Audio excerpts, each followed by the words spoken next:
हमारे मुख्य अतिथि डॉक्टर जॉर्ज, जो यूएस के रहने वाले भारतीय मूल के हैं लेकिन अमेरिका में रहते हैं, और इस कार्यक्रम में उन्होंने हमारा निवेदन स्वीकार किया और इस कार्यक्रम में आए। इस चीज़ के लिए बहुत धन्यवाद।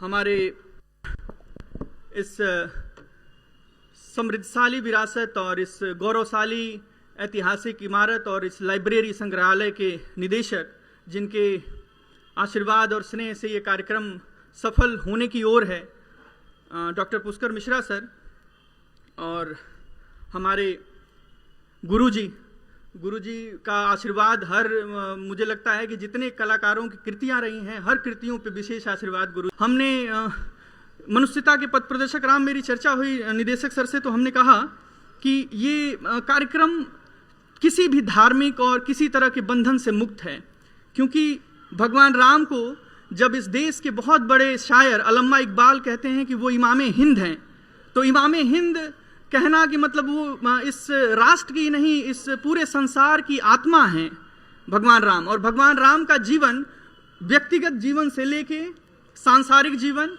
सामाजिक जीवन और पूरे आपके संसार के लिए एक आदर्श स्थापित है कि एक व्यक्ति कैसा होना चाहिए। हमारे विशेष अतिथि आईपीएस श्री अनिल सिंह सिसोदिया, जो हम लोगों के अभिभावक हैं, वो भी आ गए हैं।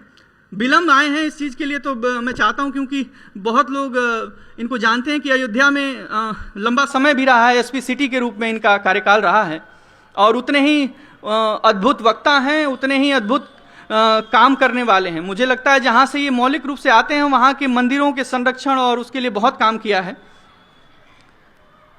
ये मैं बता रहा था, अल्लामा इकबाल जब कहते हैं कि भगवान राम इमामे हिंद हैं, और उसी समय एक बहुत बड़े स्कॉलर जो हैं कामिल बुल्के कहते हैं कि भगवान राम किसी एक धर्म तक सीमित नहीं हैं, वे संपूर्ण मानवता के नैतिक आदर्श हैं। तो ये कामिल बुल्के और ये लोग ये किसी सीमाओं पे बंधे नहीं हुए थे। इन्होंने बहुत स्वतंत्रता के साथ अपने उद्बोधन दिए, अपनी लेखनी दी कि भगवान राम सच में सीमाओं से परे हैं। और इसीलिए राम रक्षा स्तोत्र में एक जगह है कि चरितम रघुनाथस्य सतकोटि प्रविस्तरम, भगवान राम के चरित्र का कोटि कोटि तक विस्तार और प्रसार है, क्योंकि विस्तार और प्रसार इतिहास में सिर्फ और सिर्फ चरित्र का होता है। आप इतिहास में